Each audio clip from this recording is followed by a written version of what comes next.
Mic's off, everybody. Stop, I need it. Colleen, hi. Okay, we got everybody. Welcome tonight, everybody. My name's Lou Jensen, and this is the gathering together of the INE Network. We've been an organization of cooperative artists helping each other succeed in the marketplace for a long time. Been at this since 1983. And now that Google has opened up the door with Hangouts on Air, we get together a couple of times a week and visit about what's working. And especially in this session on Thursday night, we try and up the ante on the technology and figure out what can we do better. Last night, had a total meltdown of my system, and I could not. I tried every way in the world to light up the show last night and could not get it through. And then this morning I came in and thought, well, I'm going to test it one more time. So I cranked up my laptop again, and it still wouldn't load. And I'm sitting right smack in front of this computer, which is my upright desktop computer that I use for editing. I don't ever use this for internet playing around. And I just went, whoa, wait a minute, I got everything I need right here. And sure enough, it just loaded up, did just fine. My connections are fine. All the things that we look at and try to blame for what's working, what isn't working, is still such a huge variable. It's just this can of worms, technology-wise, that still seems to me to be fairly immature.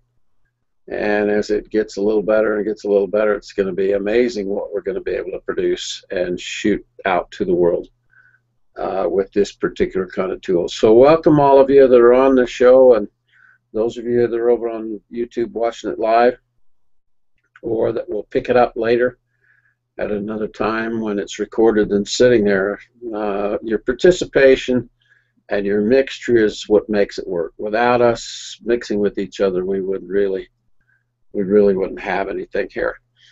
And the thing that I'm most interested in is every time I've taken on a new venue in the marketplace to try and sell what we're playing with hobbypreneurism, every time I've done that, I've had to rethink the wheel, because what works in one market doesn't work in another, and you have to kind of hone your skills a little bit, if you will.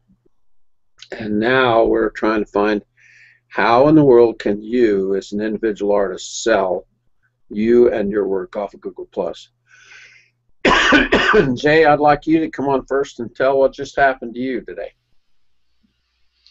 Well, I was just in here kind of going through my stream and stuff on Google Plus, and had a message pop up from a gentleman down in San Antonio, saying that he had seen my work on Google Plus and wanted to know if he pulled the main cover off his motorcycle and sent it to me, if I could do some work on it for him.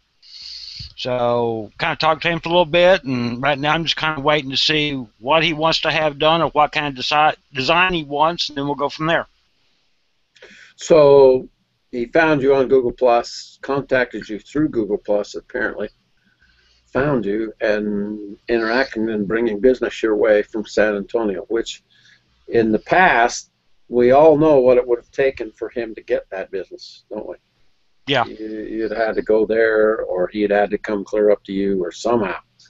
And here now, by posting and all of us reposting and playing with your interactions, I'm pretty confident that out of all the millions that are on Google+, Google's algorithms put you two together. His interest in motorcycles ended up connecting you two, don't you think? I think that was part of it, and part of it too is the communities that you get into.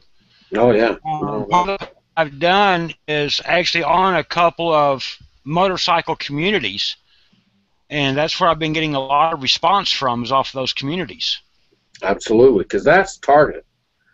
Ron and I have talked about quite a bit about the idea that a community really is the outbound fishhook, because of the like-mindedness of the people that are participating with the community. There's no question.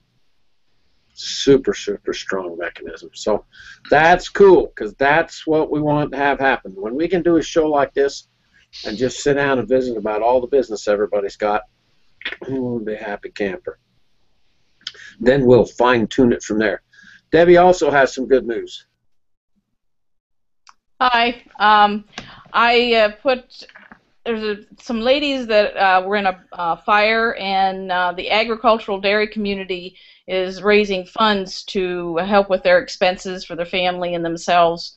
I'm connected with a magazine called The Bullvine, and he put together artisans and dairy people who were to have a fundraiser. So I offered to paint a milk can for the fundraiser.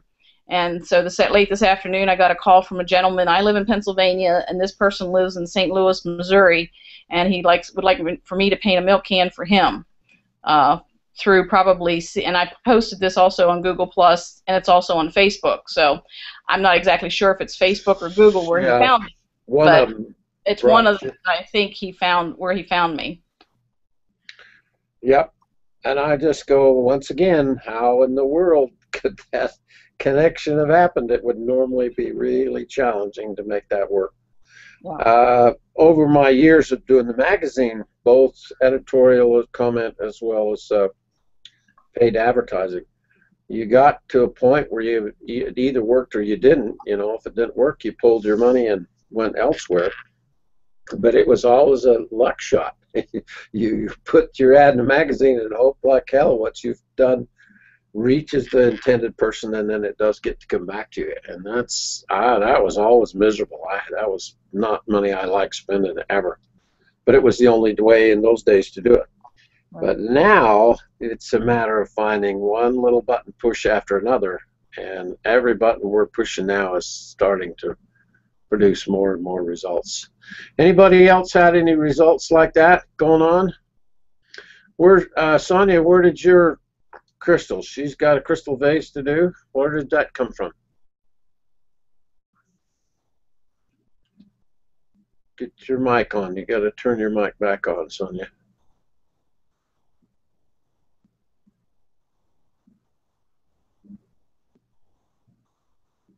We can't hear you, dear. You need to turn your mic back on. Go to the top of your screen. There's a little button right at the very top of your screen. Actually, it might be on her headset because she is unmuted. How's that? There you go. Now you did it. Okay. Okay. I pulled my headphones out. No, it's not crystal, Dr. Lou. I think it's antique. I think it's old. I'm surprised that they want it engraved, but they do. So it's for a community service, and it's for some volunteers that have helped them in their services. So I'm quite tickled about it because I'm in a small community, and this is actually the first big thing. Order that's come to you. That's cool. Yeah. So I'm quite excited about it. So let me give you a little bit of advice at this point. I love hearing the concept, but you're moving into a little bit of an uncomfortable spot. Depending on how old the antique is, old glass can shatter without you even blinking. You just do not know when the glass is sat for a few years. When you hit it with that high-speed drill, you could shatter the glass. So depending on who it is and the money, how much it's worth as a piece, there's no way you could restore it. You know, if it shatters, it's going to be over. And what I've done in the past, I've had enough grief with this, especially with old mirror. I won't touch an old mirror anymore. I just will not. They've been sitting long enough that, boy, it takes nothing for them to shatter. So I just will let them know in writing and say, I want you to realize the risk factor of engraving on old antique glass. And I refuse to accept responsibility for, you know, I'll do the best I can with it, but if it shatters, just you got to know that there's just nothing can be done here. And get them to sign it. Get it in writing and get them to sign it. We've got some technical problems. Can't hear me? You're not getting that, Sonia? I don't know if you can hear me, Dr. Lou, but yeah, we can. We've got some storms coming here, and I can't hear you. Okay, well, that's all right. I'll send an email and let you know. I don't want to unnerve you on your project, but that's a bit of a risk when you take on an antique piece of glass. Some serious storms coming. All righty. So, anyone else have anything like that they faced? You done anything like that, Mel? Done some antiques? Or you're just the antique? I'm not an antique. The hell you're not. No. I know better than that. I heard you were standing on the pier waiting for Noah to finish his boat. Oh, you've just got eyes and ears everywhere, don't you? Hey, it's magic. It's magic. It's magic. Mel's kind of like some of the people in Chicago that you don't want to be on their bad side. You want to make sure you're on their good side as often as you can. And Apple iPhone owners that are like that are just really, you got to be so careful. You just never know. We're good guys. We're good guys. All right. I want to play a little bit tonight. I've tried twice now to figure out how to put my trailer up over on YouTube and then put it into with the presentation of the shows. You know how you see the trailer spot on the, when you go in to come into the show, there's a trailer there. And I want to be able to get mine going. Like I said, I've got cloud cover coming in, and there we go. See, I've got myself a little light to light up that corner. And so I'm trying to get to the point now where we've spent all morning today working on Craig and Robin's new video. And we're just all but done with it. And so what we're going to try and do is load it up on private over on YouTube, and then you can order it and download it as an e-video rather than an e-book kind of thing, but do it electronically. And we've never done anything like this before. This is the very first time we've done that. Now the idea is that we can do it this way, put it over on YouTube, and then sell it, and then you let the person download it from then on as much as they want to look and observe what's on that video. It's 2.5 hours long, so I'm going to have to do it probably in a couple of pieces, but I still am excited about it because Robin is introducing a painting technique into the finishing of Craig's carving. So Craig did the carving, and then Robin took over and painted and stained it and finished it. And it's dramatic as hell. It just changed the quality of Craig's work unbelievably so. And so there's just not a one of you that's doing or messing with wood or messing with guns, especially, they're not going to want to get access to this video. It's quite well done, I think. It's got really visible. I got as close as I could at the camera shots and angles. And then Craig's explained everything. We were just going to do a little clip, a little 5-10 minute clip, and throw that up on YouTube. But the more we carved and the more we got into it, the better it went. And so I just said, hey, let's just roll it on out, and I'll finish it on into a video. Now, the idea is if we can do this for Craig and Robin and get something going on the web that way with this part of what we're playing with, because doing the milk can is one thing. Doing the engraving of the wheel, the motorcycle wheel, is one thing. There's money to be made from both of those areas, but there's even more money to be made when you teach others how to do what you've learned than how to do. And you'll see it on the videos on the stream of your Google Plus account constantly. People are beginning to make mention of the fact that this other thing of value, everything in the world has a perception of value in one area, but the idea of seeing the potential in a whole other area is what I think we really represent. I've stumbled onto a dentist in my Google Plus stream from the Carolinas, actually, Mel, and he's starting to really get some following and getting some attention, and he's young and excited about everything that he's seen here. And so I just told him a little bit about what I'd done, and that I'd actually gone clear over here. But by the time I spend a little time with him, and he realizes that Lou Jensen's made the money on that high-speed handpiece he's had in his hand for his entire career so far, not once has it dawned on him the potential of that tool in any other area. And that's true for all of us as we play in the marketplace. We see things easily and say, yeah, that sounds like that'll make money. When in reality, there's even more money underneath other things and other opportunities that we often just go right over our head and we don't see. And that's what I hope this show will begin to be. The more we mix with each other, the ideas we're bumping into, the thoughts and concepts that we have or that are triggered because we saw this on the stream and it lit the fire of some potential clear over here because of your own creativity. And that, I don't see how you can beat that. To me, that's the whole future of the marketplace, and thus why this is such an influencing factor. Welcome, Lance Larson. You got home, did you, bud? Just in time. Can I send a note, send a doctor's note to your staff and tell them that you got to get off early because it's messing with your health? And it's okay half the year. It's just that we don't change. We're on Mountain Standard Time half the year and Pacific half the year. So half the year I'm always home early. Okay. All right. Well, we're on tonight. Last night, no matter what we did, I couldn't get it fired up, but we got on tonight.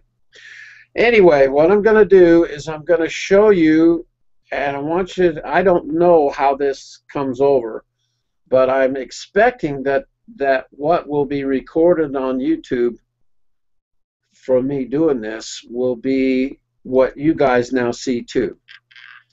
So Nick and Mel and Ron, if you can keep your mics on and everybody else stay off, what I want to do is see how the microphone goes here, okay?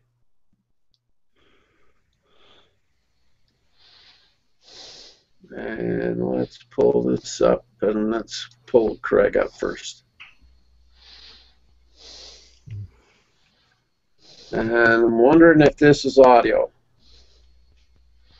Are you getting the audio now? No. Not yet. Nope.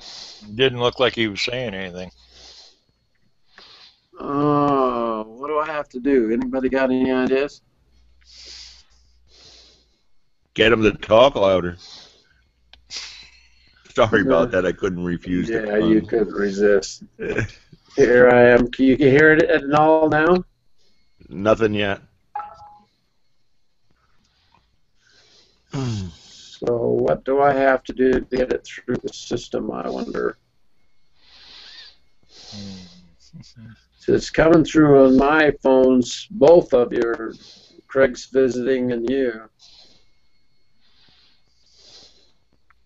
And yet I'm not getting that audio. Dang it. So, any ideas, Nick, what I can do? What player are you using? Windows Media Player. See if you have another player and try that. I don't know if it'll make a difference, but that's one of the things I usually try is trying to run it through different programs. All right, this is we videotaped Craig on his steps through doing the fireplace mantle, and then he's basically right here getting ready to carve that mantle. And so I captured that footage, and I'm wondering if I can't take it right to YouTube from here, because I think the overall quality will be so much better than if I produce it first. All right, now let's go see. Let's try this one. This is another clip that I did when I did that big plate for the university. Let's see what this was. What was this? This is unedited. This is just raw footage. You hear that at all? No. No. What extension is the video?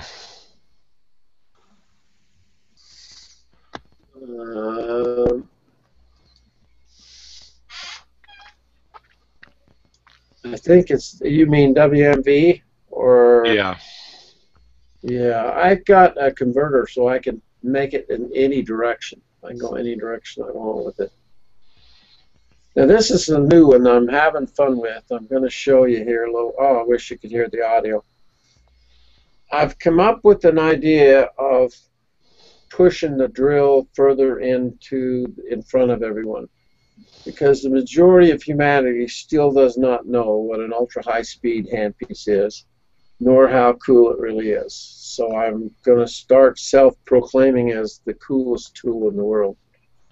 And so Gary Price has a sculpted piece over on the lawn here in front of the museum, and I went over the other night and cranked up my camera, and I'm doing a public opinion poll with Mark Twain.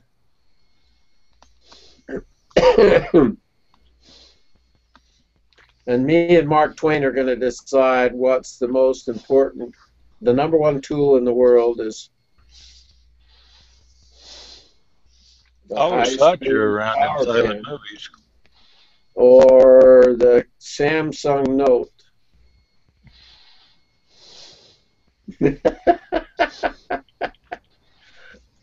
I had so much fun playing with it because the public were going by honking and teasing me and giving me all kinds of things. So Who's that nut sitting on the park bench? that's the funniest part of the whole show. I can't wait to show it to you. What I'm going to do is, okay, now how do I turn that back off again? Oh, right there. Okay. Bring me back. All right. I'm making everything up, obviously, and I'm just having a lot of fun with the solid bronze Mark Twain sitting there. And I tell everybody that Mark Twain used to be a math teacher before he became a famous author. And every now and again on the web, you'll see the quote that says, 5 out of 3 math teachers don't agree on whatever the subject is. And so they use the reverse equation of 5 out of 3 math teachers don't understand math. And so we're going to have me and Mark Twain and 5 out of 3 math teachers, and then I'm Lieutenant and Dennis, who left dentistry to become an entrepreneur.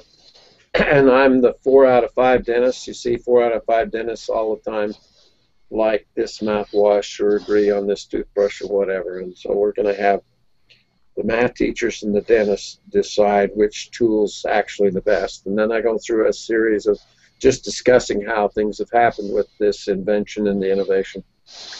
And then right at the end, I'm going to say, oh, guess what, Mark? You've got it written right here in your book. He's holding his Tom Sawyer book right out there in his hands. And I'm going to say it's written right here that the paragraver is still the number one tool in the world.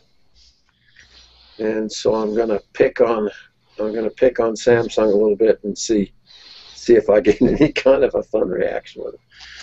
Now, I wonder if Gary would get upset if you actually carved that into that book. Oh boy, wouldn't he?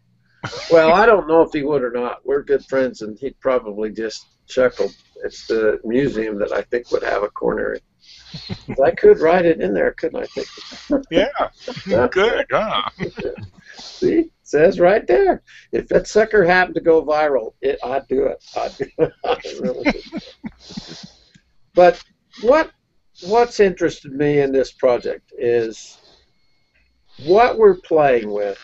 The web, and particularly Google Plus, most people are highly creative people, and thoughts that they put up and make work are things that then trigger thoughts that possibly maybe you could do something over here.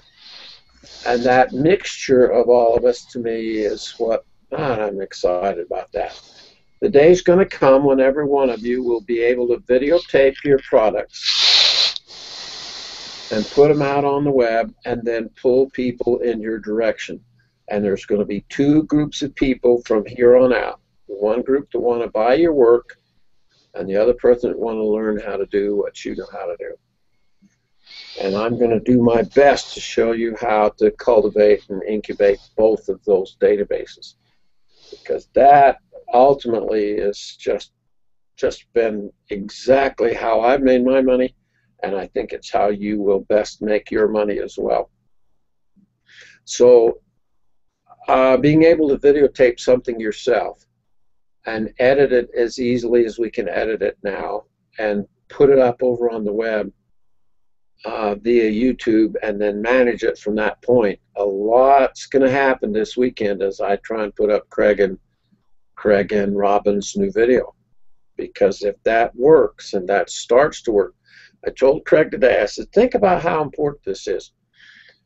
If this 2.5 hours sells, it sells now, it will continue to sell, it will continue to sell, it will continue to sell.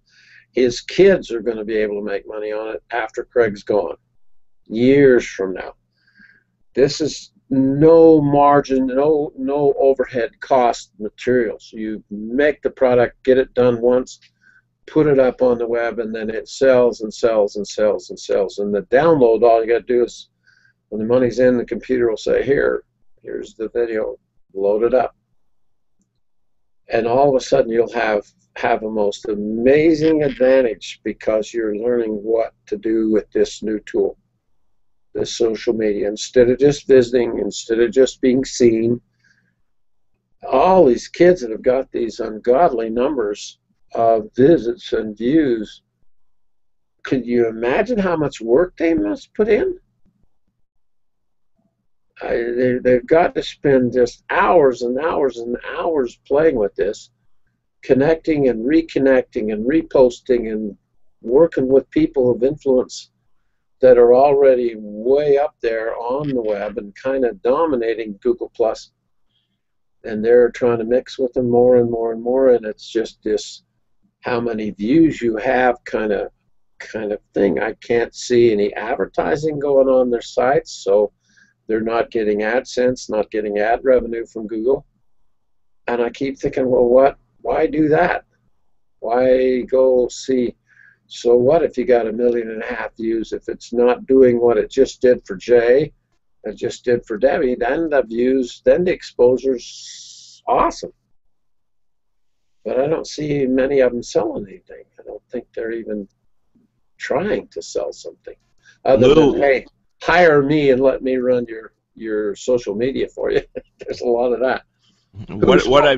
What I've seen happening, I'd say there might be a half a dozen to a dozen people who are making money on social media, and they're starting to getting paid for their what they're putting on the internet.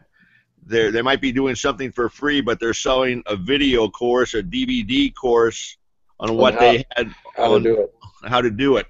And then there's the others like Mark Anga and Eric Anga and Mark Traffichan and Ronnie Bincer, who are making money by teaching that.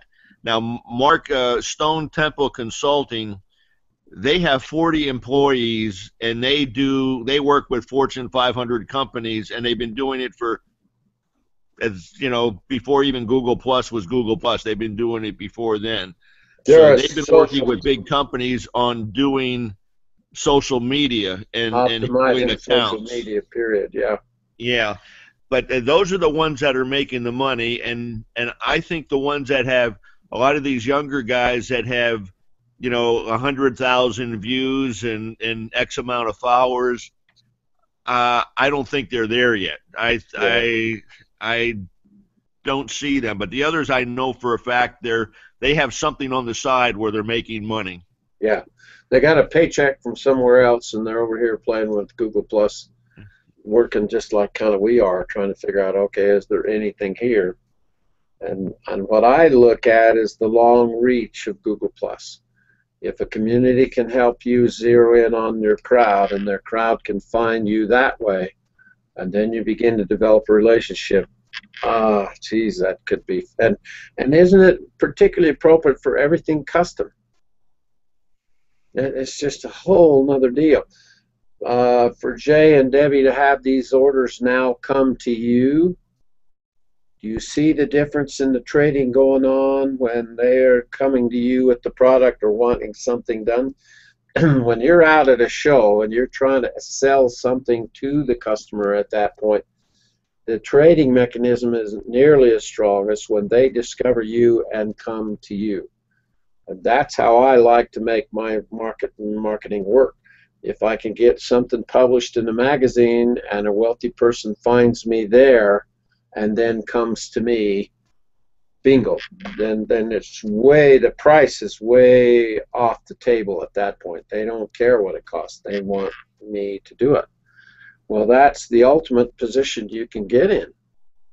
And this mechanism right here, those of you that keep coming and playing and participating every week and struggling through the technology are the ones that are going to benefit the most. Look how far in a year. This is a year now. Didn't we get on last year in June? June or July. June or July. Just about right now. So in 11 months, 12 months, we've come this, I don't know how far. Who dares measure how far we've come? I'm going to say we've come 1,000,000 miles. And then last night, that all went out the window. I couldn't even get the damn thing turned on. But I just think it's got so Isn't much. that a cubit distance from Pharaoh's elbow to the tip of his finger? Yeah, yeah. Mm-hmm. Yeah, I think that's it. Something close to that. All right, I did something else this morning that I want you all to take a look at now. Ron brought it up, but then I was working on it last night after the show, and then I hit it again this morning and actually signed up. Google has a free website for you. If you'll put in Google free website and your state. So do free Google website, Pennsylvania. Free Google website, North Carolina. I did free Google website, Utah.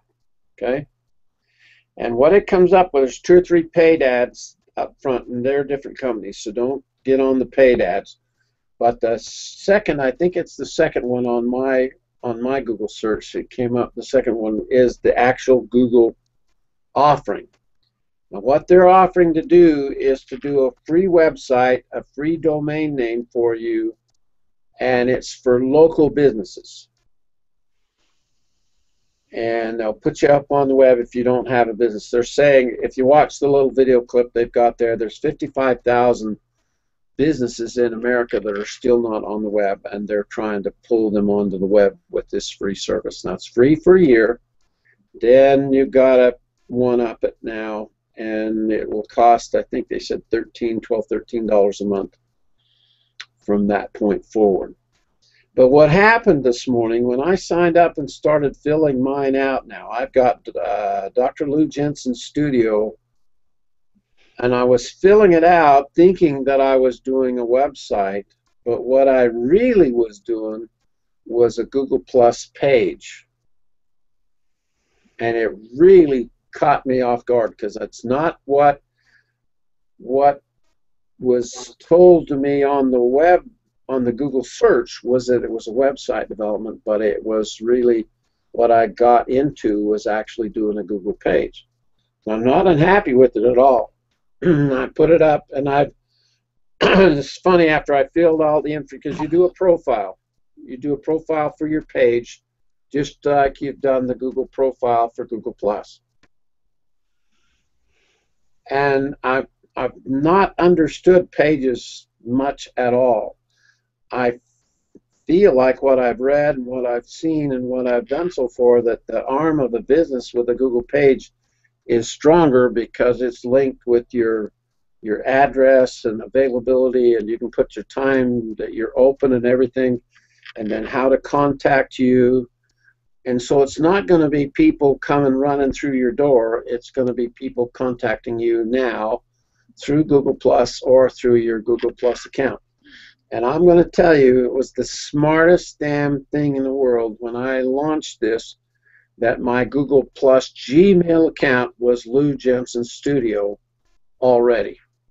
And you wait, I promise you that's the best way to play with Google now, because it's so encompassing. One thing leads to the next, which leads to the next, which leads to the next. And the fact that your email is you with Studio on there, people are going to be able to remember you much easier. So if you've not done that yet now, in the next day or two, I'd like you through the weekend to go take a shot at that. See if you end up in the same place that I did, and do your first Google page. It will be you as a studio.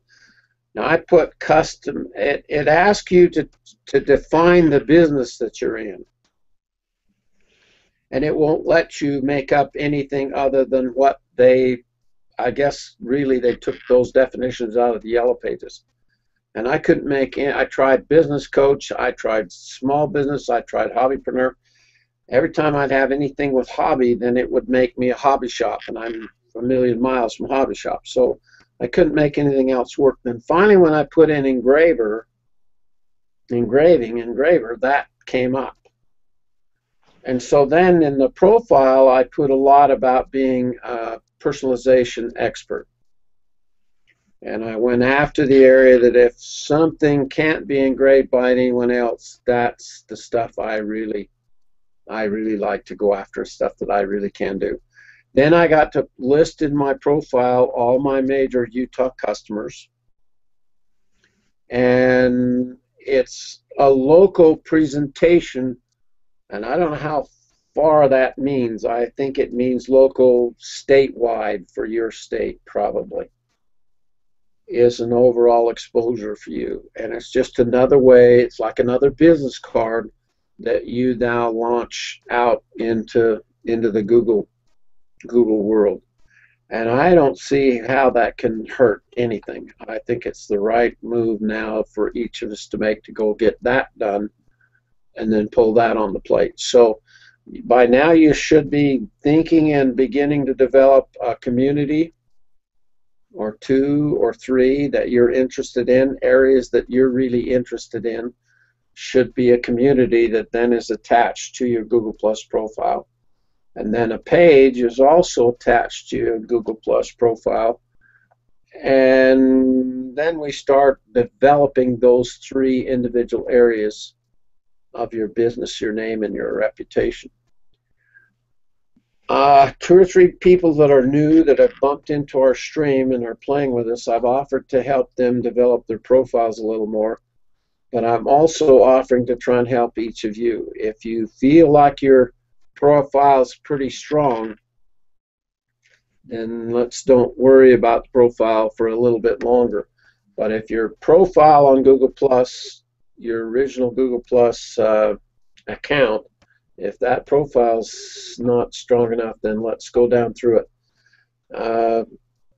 It seems to me that when you post something in the stream and your face is showing up right there at the beginning, right next to what you posted, the first thing people do if they're curious about that, what you posted at all, they hit your face, your avatar. That takes them to then your banner on your profile, and then they get to see how much activity you're having, and that banner ought to say a little bit more about who you are and what it is that you do. So it's no longer 11-second elevator rule, it's now a 3 seconds. I'm interested in what Jay's doing, or I'm not. And I think we're responsible for trying to hone that, to try and work it and rework it and get it to the point where it's really almost screaming out at the person who sees it and says, hey, I like this guy's jewelry. I think I would look at yours, Mel, somehow. I can't remember if you've got the word stainless right out in front of everybody on that banner. Do you use that word blatantly in your banner anywhere? No, I don't. I don't think so. I would think about that, because to me, how do you guys feel about it? I think the fact that Mel's jewelry is stainless, engraved and customized stainless, there's just not much out there like it, is there? No, not really. Not customized. Most jewelers can't work stainless, can they? Most of them don't want to because the big bucks are in gold. Well, but it's hard to work too. Big gold costs a lot too, so. Yeah. I think it's $1,285 an ounce today. How much is Jack's 22-pound clock worth today? Anybody got a calculator handy quick? Yeah, hang on my iPhone. 22. Oh, damn. I walked right into that one. Where's my phone? God damn it. The race is on here, buddy. 16 times 22 times. You're wrong. 1,200? You're wrong.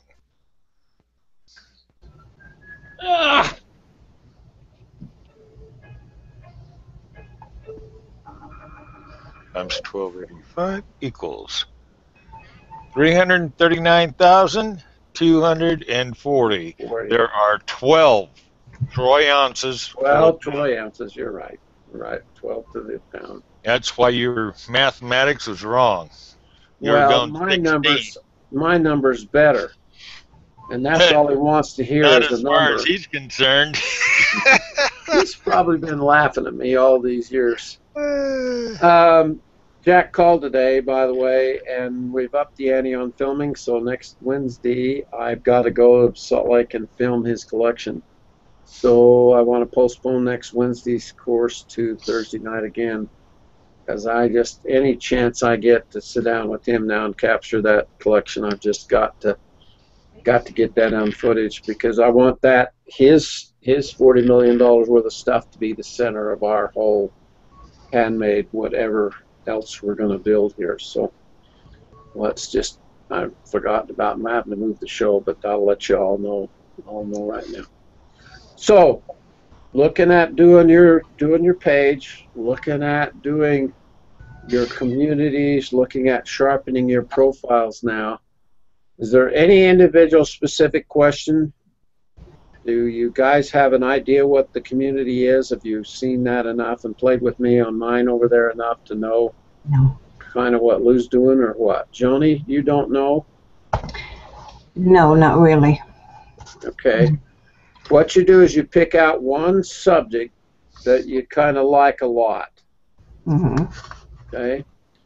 And then we start saying, well, if I had a community that was named 1 or 2, 3 words that named that community about the subject that I like a lot, and I put those words out on Google, those 3 words are published in the community, and then every time someone on Google put those same 3 words in the search bar, then that would lead them to your community. I see. So Lance has got one on gunstock carving. Who else has got a community? Who else has launched one? Mel, have you launched one yet? No. Ron? Not yet. You got No, one? not yet. Jay does. Who? Jay. Yeah, Jay's got one. Jay's got one on motorcycle engraving. What did you call it, Jay? What's the specific words? Can't hear you. I believe I just put it as a motorcycle engraving. Hang on just a second here and I'll pull it up. Yeah, I just listed under motorcycle engraving. Okay. So motorcycle engraving. That means every time someone talks about motorcycles and engraving, the more Lance or Jay does with that community, the more involved that community is. And how many people have you got members of that one now? I've only got like 29 members. Okay, so 29 people is a kind of a database of like-minded people. A lot of them going to be our gang, right? Mm-hmm. Yeah. So a lot of them have joined Jay's because of our individual participation and everything we're mixing together. Lance, how many of you got? What's the name of your community? I've got gun stock carving, and then I've got gun engraving art for two different communities. So you got 2 communities now. Oh, Yeah. Cool. So which one's the gun engraving's the biggest, isn't it? No, gun stock carving, I got 132 members. Gun engraving art, I got 41 members. Okay. So those are like the stream, Joni. If you go over to the left side of your image of your control panel when you've got your regular Google Plus stream open, and you go over underneath Home, and you open it up, that will scroll down, and on that list will be right here will be communities written right there. So if you go over and double click on communities, then right here it will open up communities. And everything that you see now in front of you will be communities that someone else has built. And they're hoping that you'll find a community that you're interested in enough to perhaps join. But once you start seeing the kind of things that you're interested in, it's very specific. It allows you to just drop right smack on what you want to talk about. Mm-hmm. If I'm a Robert Louis Stevenson author crazy nut, and I'm going to do something with that. I'm also a 50-year Boy Scout leader. I've been in scouting forever. So I put one up on Boy Scouting in Utah. Just that specific. I'm not dealing with the rest of the scouting world. I'm just going to interact with scouters from Utah. Then I'm going to do another one on Robert Louis Stevenson. And because everybody else that liked Robert Louis Stevenson or Mark Twain, they start to want to interact more with you, that you've got something that you can post regularly about Robert Louis Stevenson, some idea or some quote or some concept or anything related to those individual ideas. And so what Google does is the thing to remember here, guys, is Google is doing all the work for us now. This what's so powerful is that if you say Robert Frost is your favorite poet, and you do a community about Robert Frost, and I don't care what other communities are already started, you do your own. And then Google says every time someone expresses in their Google searches any relationship or interested in Robert Louis Stevenson, they'll send that interest off of Google search right at me, or me right at them. And then every time they punch in Robert Frost, Google will send them toward Rod. And I'm going, how would you do that on your own? There's no way for us individually to ever make that work. But that all of a sudden is a like-minded human being out of this planet. 7 billion people. How many are on the web now, though? Out of 7 billion, what? A billion of them? Mel?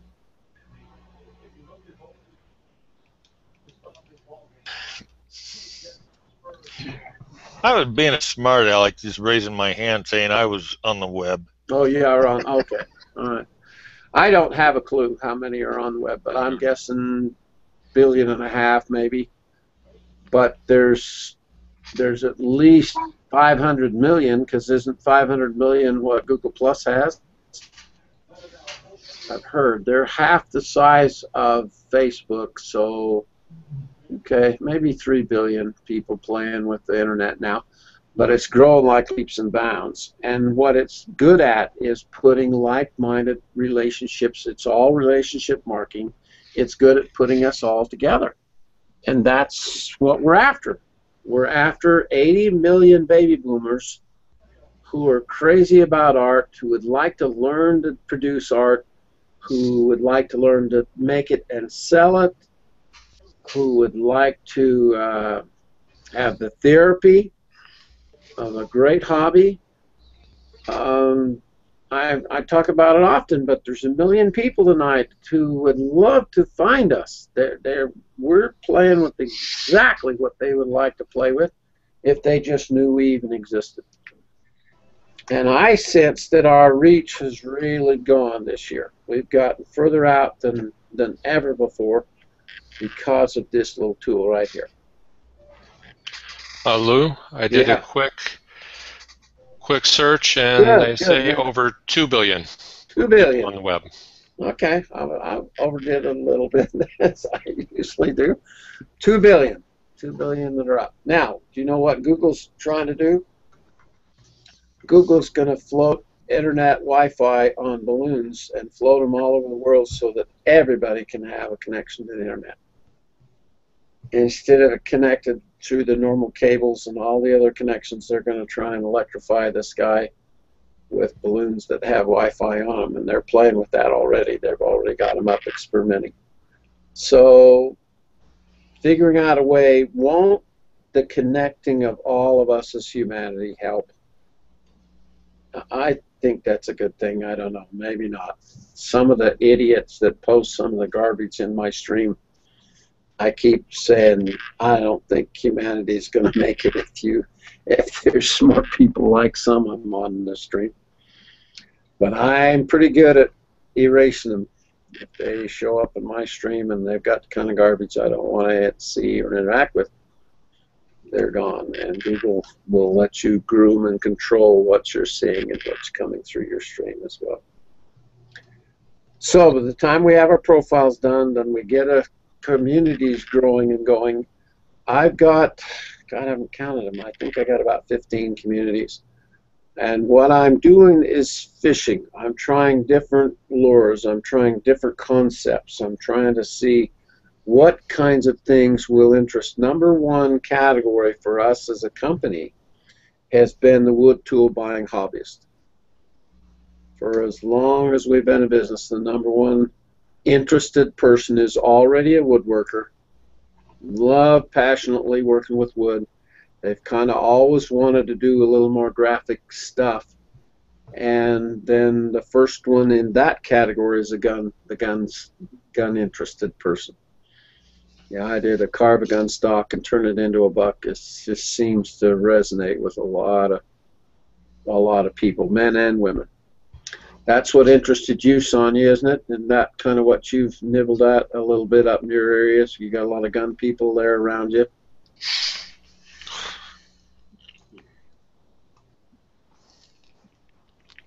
Can't hear her. Can't hear you, dear. There's a microphone. Yeah. Try it again. No. Not quite. I suspect her connection's up there.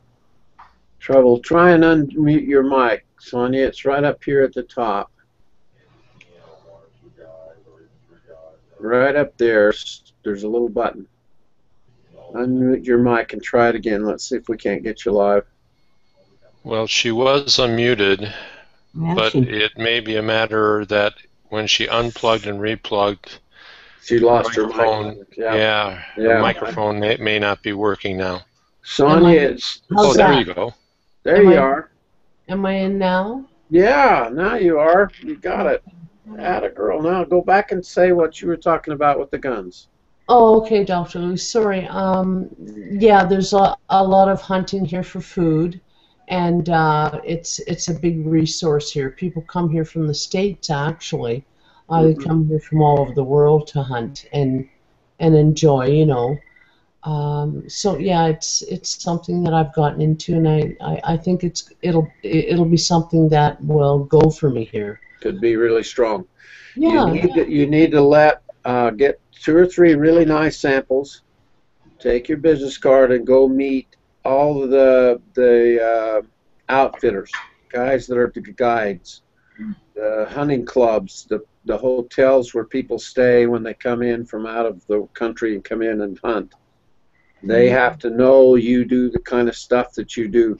Ask them if you can leave a sample on display at their hotel or at their transportation services, all those kind of things. And boy, I'll tell you, when a hunter gets a successful hunt, my dentist cousin went up in that neck of the woods to hunt moose, and he got a moose, and Lou's never come down ever since. He just spent money after money after money after money because it was successful, and I got me a great big moose to hang on the wall. And so those are really neat moments, and they do spend a lot of money. So that's an awfully good option for you. Yeah. Okay, thank you. You bet.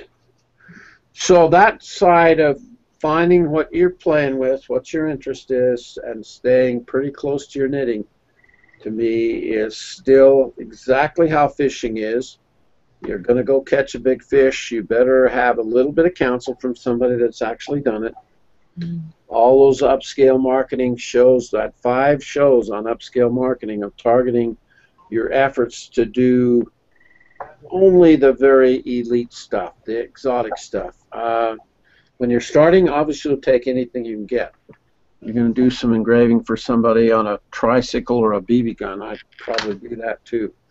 But that's not where you make your money and not where you should stay. You should constantly try and fish higher and higher and higher.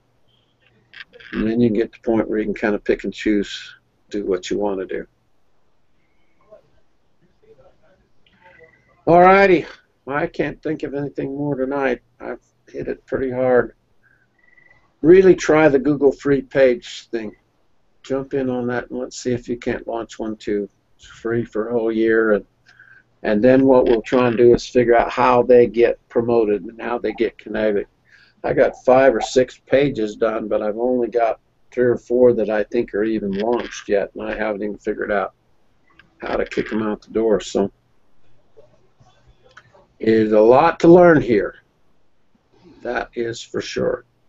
Before we quit tonight, is there any one subject any one thing that's just driving you nuts that you don't know how to deal with or solve here, or anything maybe somebody, because we got some wizards here. Mel plays here a lot, Nick knows a lot, Ron knows a lot. Anything, anybody just scaring you to death or you don't dare try? I have one question, Dr. Lou. Yeah, go ahead, Sonny. How do you keep so many communities going? You say you have 15? Yeah.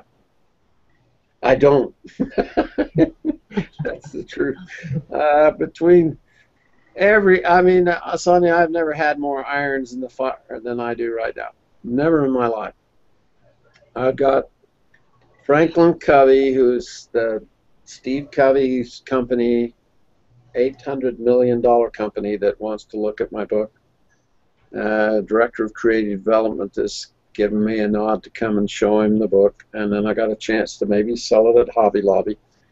If I can get that book in Hobby Lobby, they have 800 stores and 20,000 employees. I could sell a book a day in 800 stores. I would be freaked out crazy.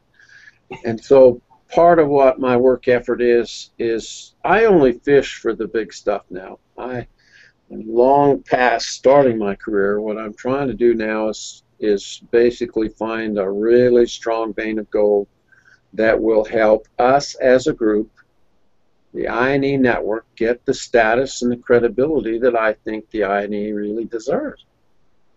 And I'll either do it, or Al Hone will do it, or Greg Woodard will do it, or Darwin Dower will do it, or Nick will do it, or Mel. Every master we've got in the program is looking for the same thing. I don't know how it made you feel when Jose got that carved tree that he did the African scene on for $24,000, but that ought to motivate quite a few of you to realize what's really out there. Yeah, that's wild. And on top of that, now when he goes down and carves that guy's, the actual tree is still in his trophy room, and he's going now into that room and carve all those same animals around that tree right in the trophy room, and he's going to get paid way more to do that than he did just the $24,000 stump. So Jose's off his nut. I mean, this is the very thing that I've been telling him is there, and it's now finally a reality. And those kinds of projects, when Craig got that fireplace for $70,000, There's very few people ever carved a fireplace mantle for 70 grand. I guarantee you.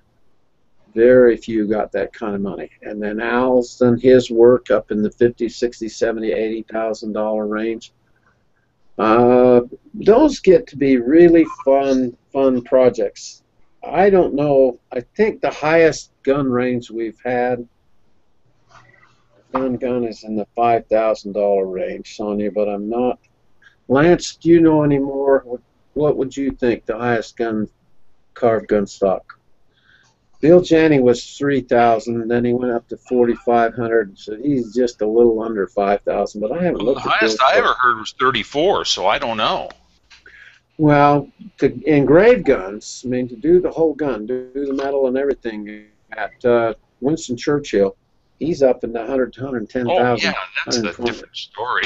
That's a whole different, yeah, that's a whole different story. But to carve a stock, I've not heard of very, very super significant. But geez, one a month for $3 grand, that's awfully good numbers.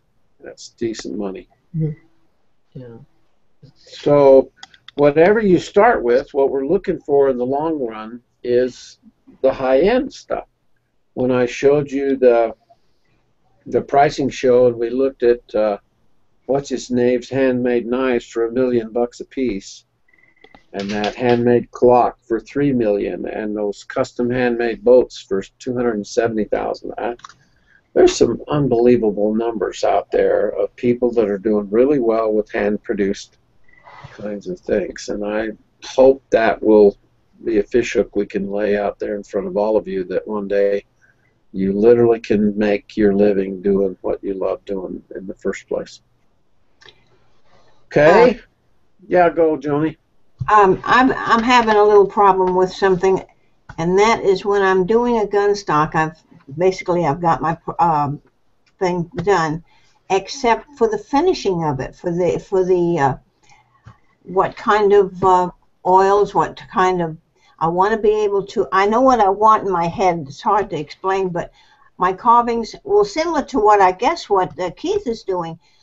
He carves his things, and then whatever her name is, I can't think of it, she does the paint on it. She does the painting. Well, I've had that idea for a long time. Pardon?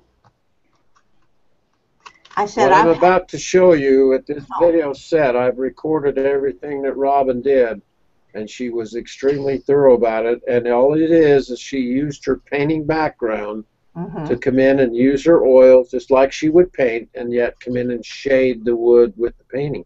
Exactly what you're thinking, and it's just amazing how much it enhanced the carving. Yeah.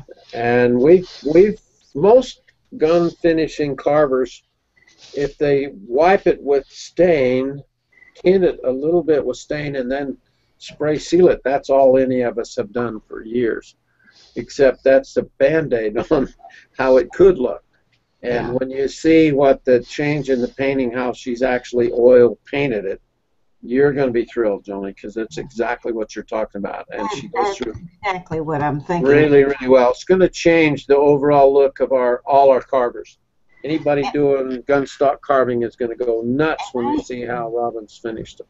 I even got a potential job to do. The other day I went to this Dixie cabinet maker company, and I just went right in where they make the, in the back. I didn't go into the office. I went right into the right where they do the work. And I started talking to the men there and everything. And the next thing I know, this woman came out, and she happened to be the owner. And I brought some of my work with me.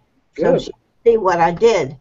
And I said, now what I'm needing, I need some expert advice as to how I should stain this and how I should seal it. And, just going on and on like that. Anyway, to make a long story short, I did this palm tree, and I have to admit it turned out real well. Good. She liked it so much. She said, I'm getting ready to change all my cabinets in my home, and I love roosters.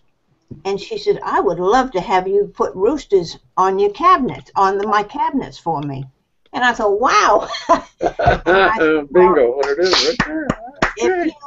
If you'll just if you have a design of a rooster which you prefer, just give me a picture of it, and we'll go from there. I'll do a sample and see if you like it. And she said, Bingo.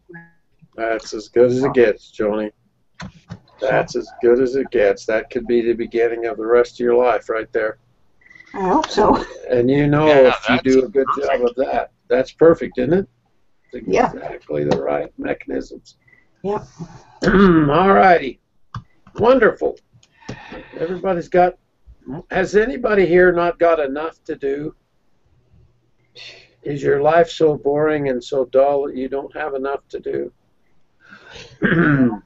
Did you say enough to do or enough time to do it? Yeah. Our gang has got more to do than any of us can do, and that's our kind Yeah, of... I need another day between Saturday and Sunday. Did you see the one post yesterday where they put the 7 things about the week?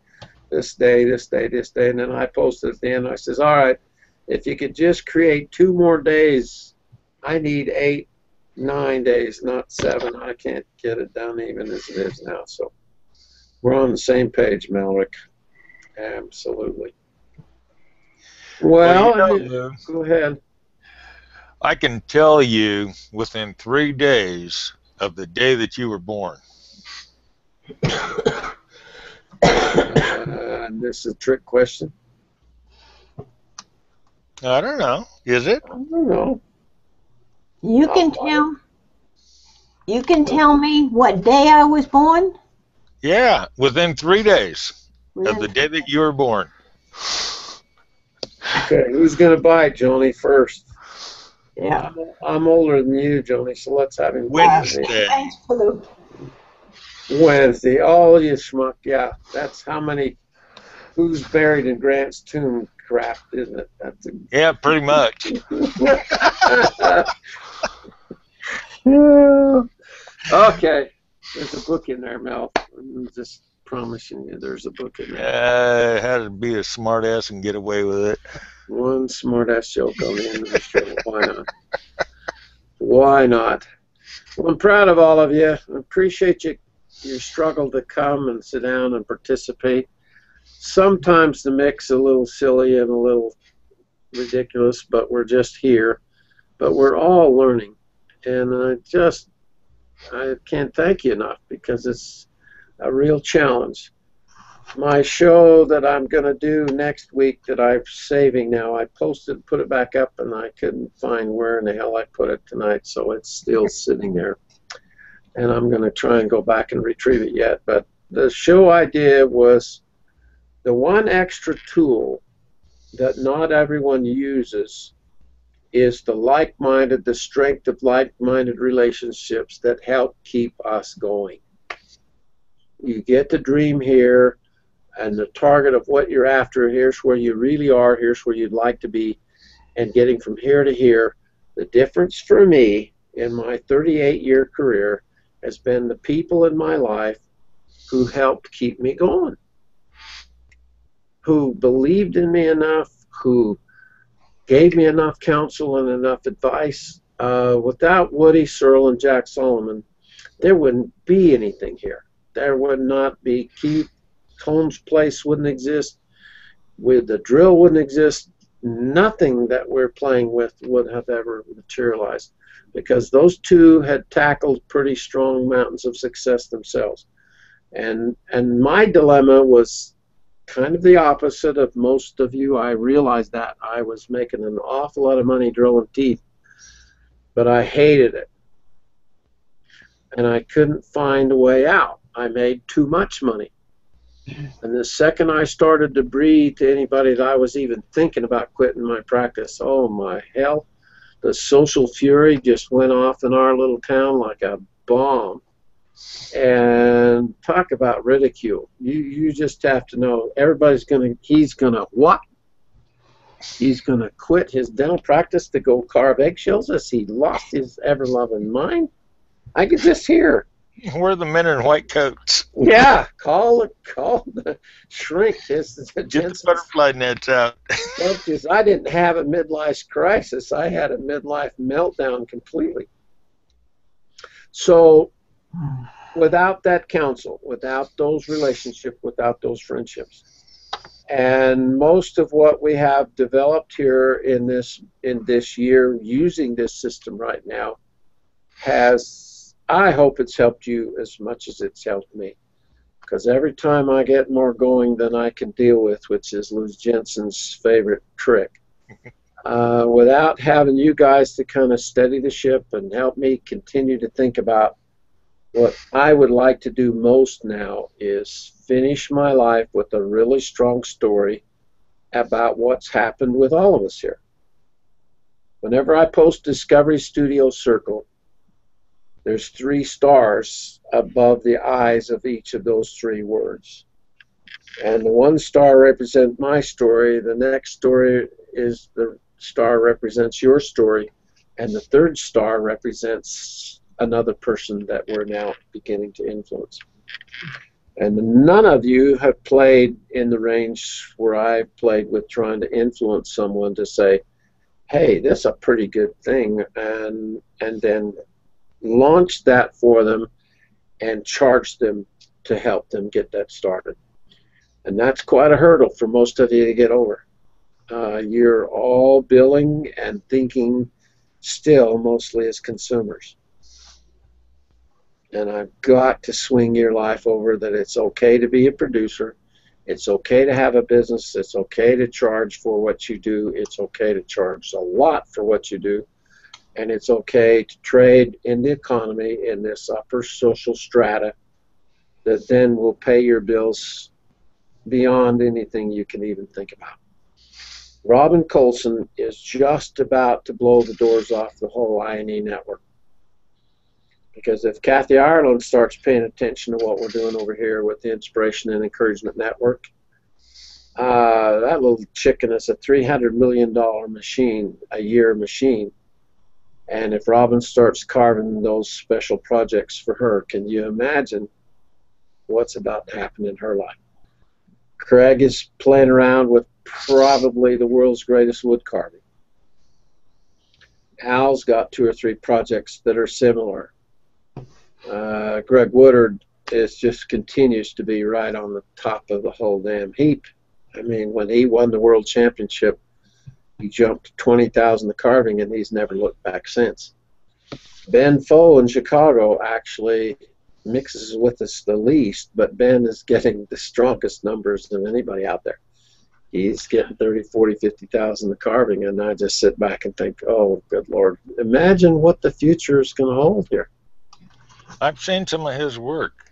It came through and was on exhibit at the Arboretum here a couple of years ago. Wow. I've taken if you ever see Ben Foe, don't miss a chance to say hello. Or he's a super guy. He's just really fun to know, but he's just, it took him a little while to uncover the fact that he wasn't a wood turner. These guys lay their life out in front, and it's their wood turning that's important to them and their creativity, instead of realizing that it's you that these customers buy.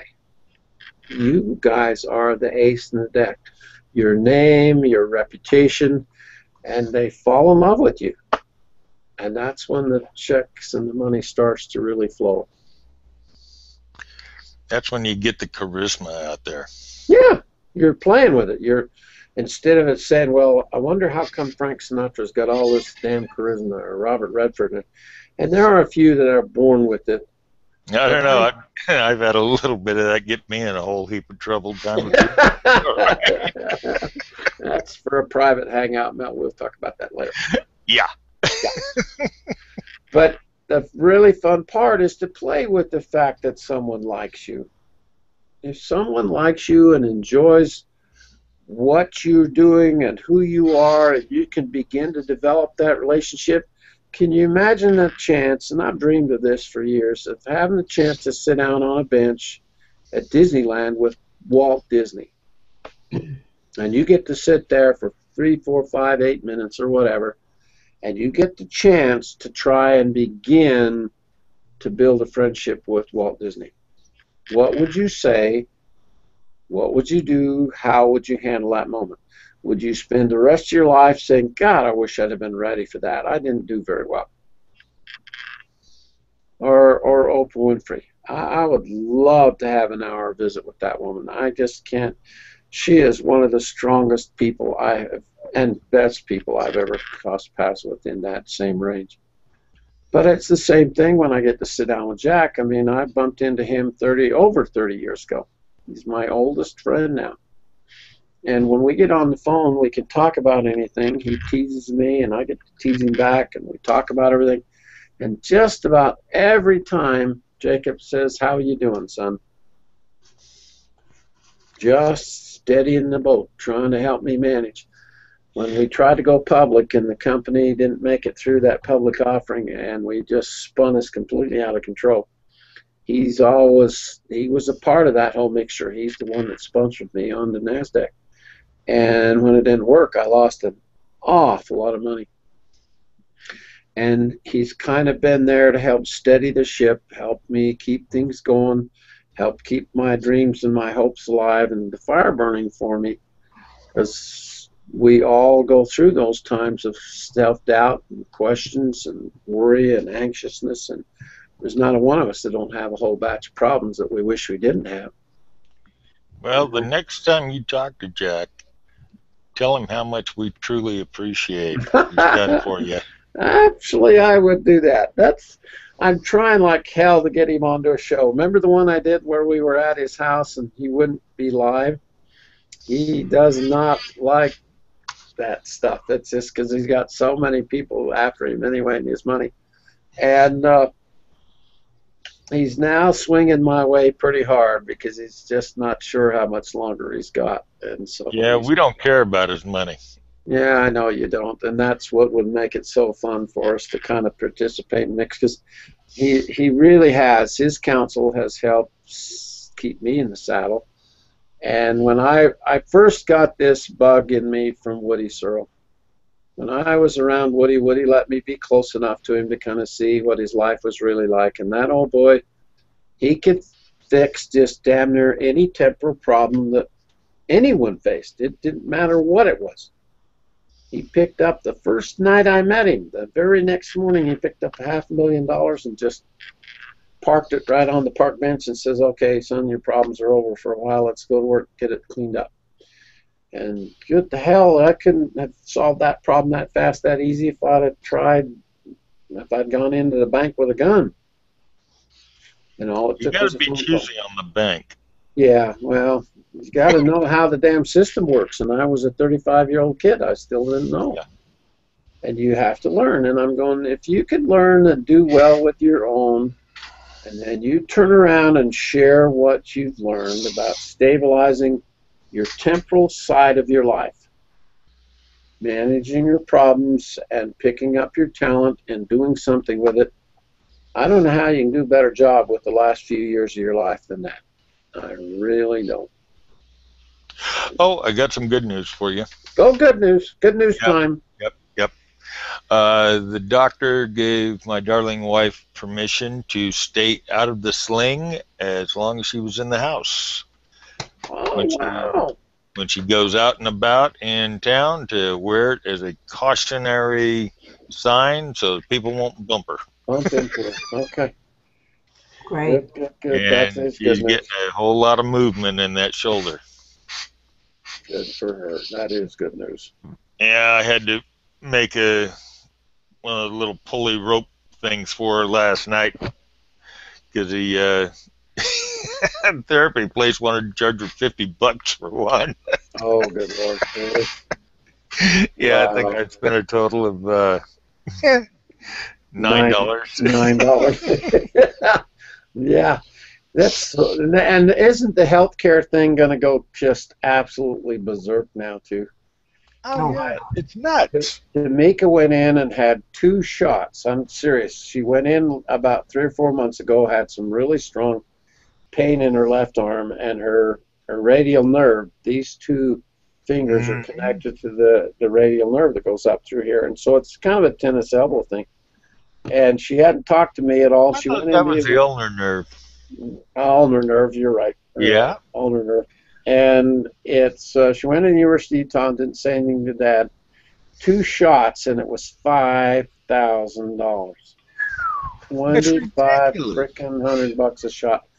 And when she told me this a couple of nights ago, Dad, I'm struggling. I've got all these problems. And I just, boy, I'm just livid. It's all I could do to just not go in that front door with a chainsaw and start raising hell. Because I'm sorry, there's no shot on the face of the earth worth $2,500 a shot. No, and she probably could have gotten that pressure off that nerve with a little bit of manipulation of her neck. Yep, yep. Chiropractor could have done the job probably just as well. And it's just, that's the way it's all going, though. It's just clear off the chart. And what's happening now, the way they're throwing it into the economy, they're going to these ungodly large deductibles. Well, that's Obamacare for you. Yeah, nobody's realized what's actually happened. They've thrown it all back on the individual. They're going to insure a little and then leave these deductibles are going to be just exotic high deductibles, and no one's going to be able to pay the bill anyway. So we're in trouble. We're in trouble. Affordable, huh? Yeah. Affordable. Yeah. Yeah. I think the guy for the insurance companies. I just don't see any competence out of him or his staff. I've lost all faith in their ability to even get things done, even manipulate things. I know they try, but I think they're basically inept at that too. But I'm afraid it's on both parties. I don't think it's one or the other. It's Congress. The entire Congress and political system are all dumbbells. They're lawyers. They're not. Yeah. They've never run a checkbook in their damn life, much less a big business, and it's the biggest business in the world. So, well, don't get me on my soapbox. Get two things we don't cover in the ID network is religion and politics. Yeah, to cover that, and iPhones and Androids. Don't get and Cokes and Pepsis and Chevys and Fords. There's a few subjects that we have to leave alone. Hey, Lou? Are you trying to say you mainly go by bar rules and leave certain things out? Hey, Lou? Pretty much. I think so, Jay. Yeah. Lou? Yeah, Ron. I got a hint for people here. I know one time somebody mentioned it that they were having trouble meeting people and talking with people, and finding out about them. Here's a little line you can use, and if you want to get to know somebody, just tell them, well, let's go over here and sit down, and I'm not going to leave until you tell me everything about you. Oh, wow, that is good. Oh, that is good. What if they're afraid to talk, though? And a lot of people have not done that before, and they're afraid to bring things up. Well, you're not going to dig into any deep stuff, but you want to get them to, that way you can kind of find out about where they've been, growing up. But I'm not going to leave until you tell me everything, about you, and it works. My introductory line to a new person is always, as quickly as I can, get to what do you do for a living? What do you do for a living? And that's a favorite question for most people to answer. And then the next one is usually, when can you retire? So I move through those two questions with just about everybody, and you get such exotic, fun answers. If they're telling you what they do for a living, you can kind of sense when they're telling you what they do for a living, if they like it or not, how they describe what they do for a living. They'll tell you whether they hate their job or whether they kind of like it or whether they just tolerate it. And yeah, I think my line probably would come in after you met them already. Yeah. Your lines, but my line would come in when you really like to know about this person and find out and just sit them down and that works. Yep, if they've got time. Yeah. The two concepts that are so consistent and so pervasive in my whole 35 years here with trying to coach and consult and help people is nobody has enough money and nobody has enough time. Every one of us are short enough money and enough time. Especially at the same time. And they're always a threat. It's always going on. That's just 97% of humanity struggle with those two issues. And yet there's some people that get past those barriers, those constraints, and they still do something with their life. There's not a person out in the whole human history that I admire more than James Allen. And when James Allen wrote his books, he lived out in the country in England and countryside and wrote his books, and no one knew who he was. He never did make a lot of money doing it. He just did what he loved most doing. And there's no book on earth does more for me than As a Man Thinketh. The greatest lesson of the 19th century was how you think will control the destiny and the future of your life. And I sit and think, well, if James Allen did it and could do it, then maybe I can do something the same. And reach out somehow and make a little dent. And I get as much accolades as anybody on the freaking planet. I did something really cool, and I've stayed with it for now 35, 36 years. I don't know how it's not the biggest damn thing on the planet, because I've pushed every damn button and left no stone unturned in my efforts in 35 years, but we're largely still unknown. I have proof that you were around 20 years ago. Yes, you It's right here. You do, Mel. You got it right there. And so that longevity I'm proud of. I'm really proud of hanging in there. And aside from everything that goes on, Tamarie really is the one who's kept the damn glue in the joints to help make this machine fly. She isn't perfect either, and she tries her level best to worry about all of you and support all of you. Probably not a one of you haven't sat and had a visit with her and had a chat with her and get a little bit of a sense of, this is a really good person. She really does try to make things work and keep things running, and it's just like rock throwing. It's just so hard to keep that little sucker in the air and make things work out. But she stayed right beside me for this entire 30 years of the company itself. She believed in you. Yeah, she has. She's believed in the dream of what we're doing here. And every time we talk privately, it's, what can we do to help Debbie get out of this what she dreams and what she hopes for? What can we do to help Jay? What can we do to help Joni? What can we do to help Lance? We don't worry about Mel and Ron and Nick. We're beyond help. You're beyond help. But now are you bringing her down with you to keep you and Jack out of trouble? Yeah, that's you figured that out really fast. It's yeah. But that part of doing is what keeps you going. And those relationships are what keep you going. And right now, most of you don't have that same selling, trading, business kind of relationship yet. But Craig does. Between Craig and his dad, they've taught several thousand people at their studio. How many of you have come and taken a class? Nick's the only one, I think. Oh, Joni's been here. And man, those tone guys are incredible. They just lay their lives out while you're there with them. And they're as genuine of people as God's put on the earth. And they share everything they can possibly share with you to help encourage you and teach you and keep you going. But you can't imagine the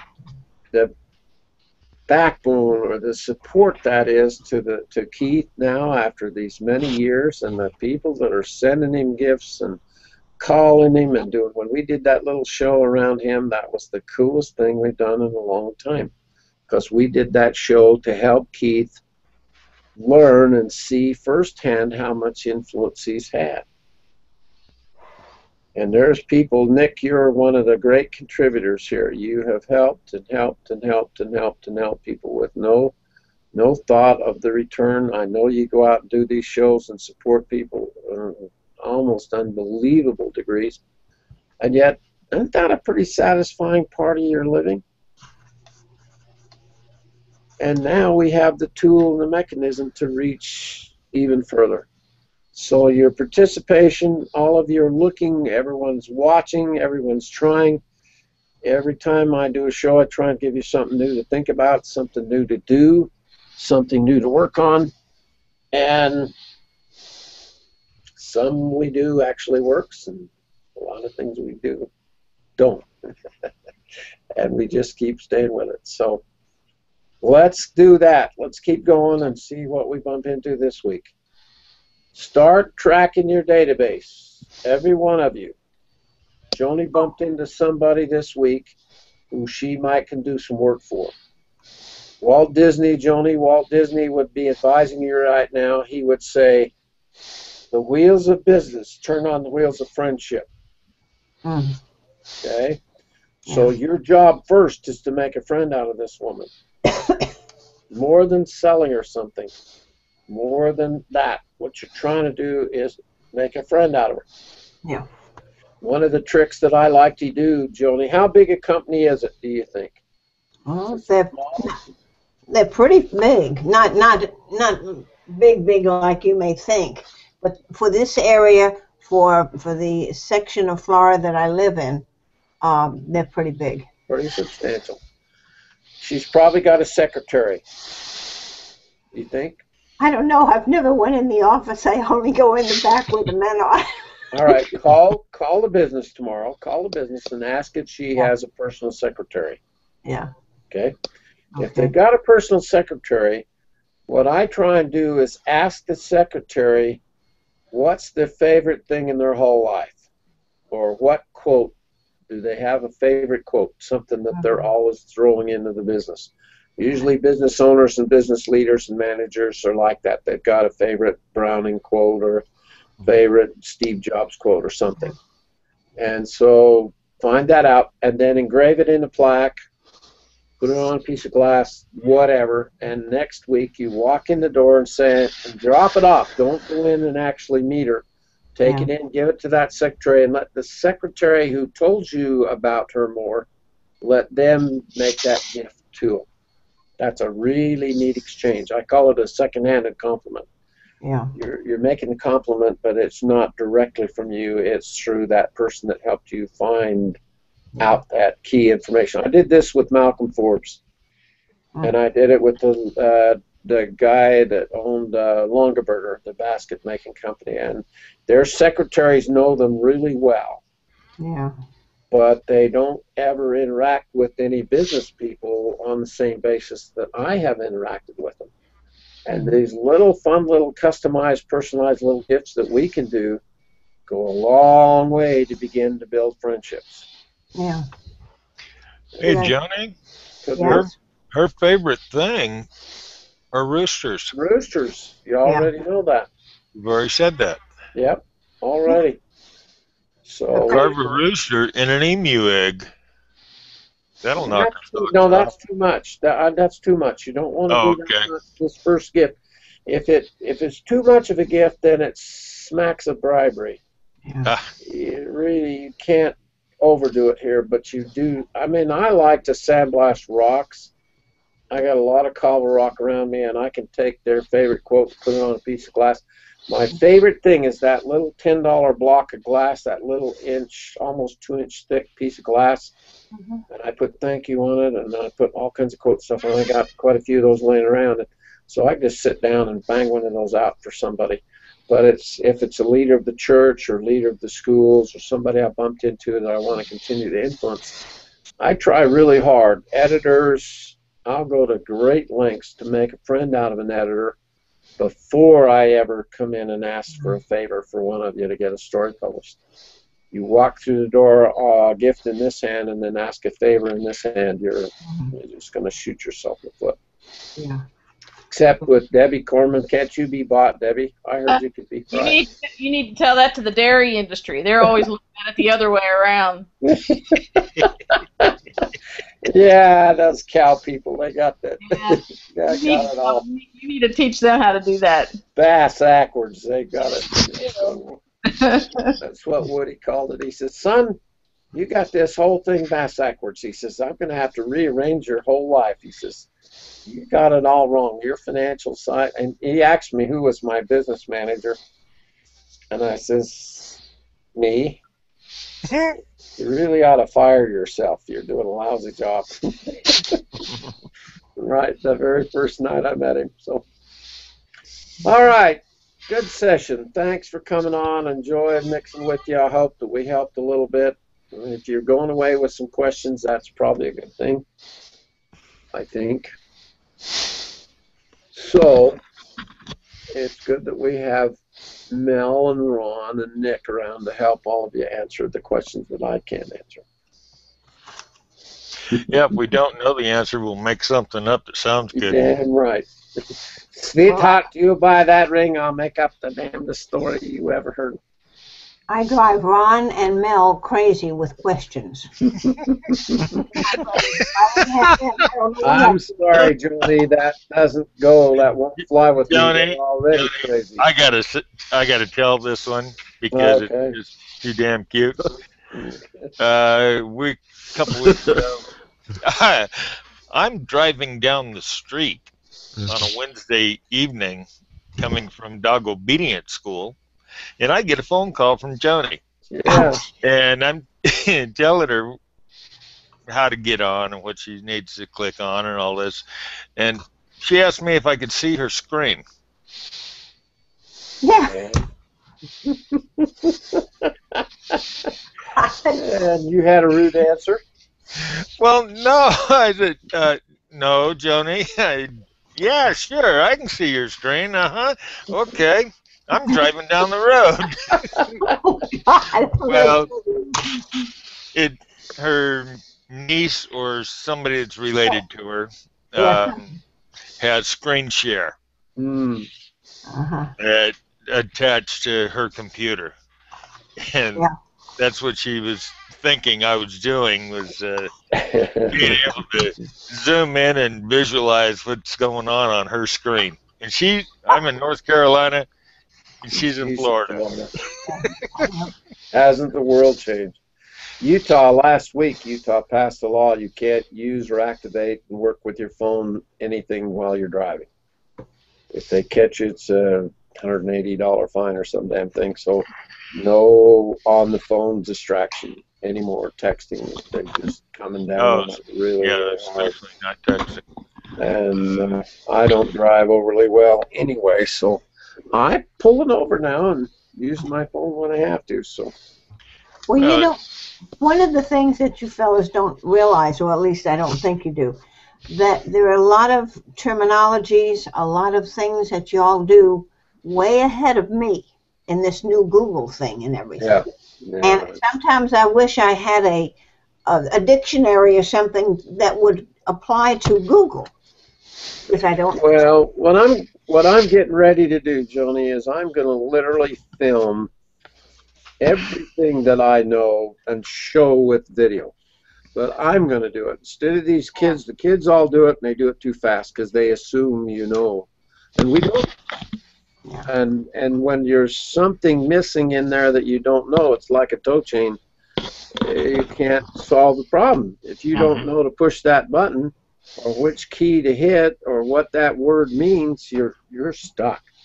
And I really would like to be the group that starts helping boomers and older, who we all are, actually learn how to use this stuff. You look, Joni, you're getting on really regularly now.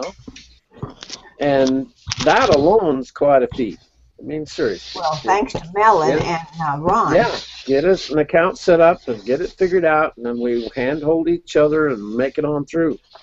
But just the thoughts that we traded and exchanged tonight, where else would you learn this kind of stuff? There's just nothing else out there that's going to help you gradually build your relationships, gradually build the quality of your work, and gradually increase the level of your sale. And I think it is a gradual thing. I don't think anybody comes along and hits, maybe somebody wins the lottery, but not often. Most of us, it's a one step at a time kind of deal. And Keith Hone would say right now, everybody, if you're hitting it 2 hours a day or more, it'll respond. If you can't give it 2 hours a day yet, then it's going to stay more in a hobby. It's just a magic little formula that we've used for years. So, okay, I've had it. I think we've done enough. We'll go back to square one, and now that I got a computer that works, we'll catch you next week. Thursday night. No show Wednesday next week. Okay. And then Thursday night we'll get together and have a good one then too. Okay? Good night. Thank Good you. night, Good everyone. night, everybody. See you later.